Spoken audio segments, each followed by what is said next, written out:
In today's video, I'm going to teach you how to connect Discord to StreamElements.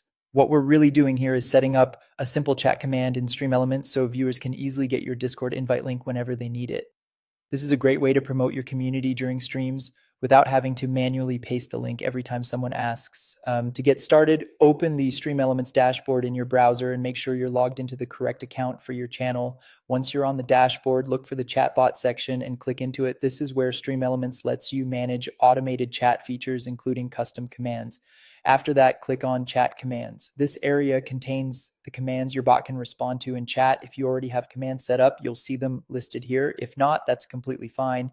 We're going to create a new one from scratch. Next, click Add New Command. This opens the command editor where you'll define what viewers type in chat and what the bot should say in response.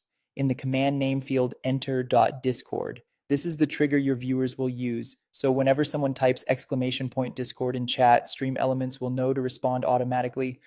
Now move to the response box here, type the message you want your viewers to see, along with your permanent Discord invite link. Keep the wording clear and friendly so it's easy for people to understand. For example, you can write something like, join our Discord community here, followed by your permanent invite link. It's important to use a permanent invite link rather than one that expires, so the command continues working over time and doesn't send viewers to a broken invite.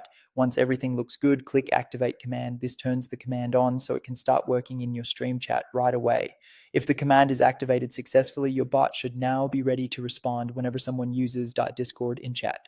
At this point, it's a good idea to test the command during a stream or from your chat interface to make sure the response appears exactly the way you want. If needed, you can always come back later and edit the wording in the response box. And that's it. You've now connected Discord to StreamElements by creating a dedicated Discord command, making it much easier for your audience to join your community with a single chat message.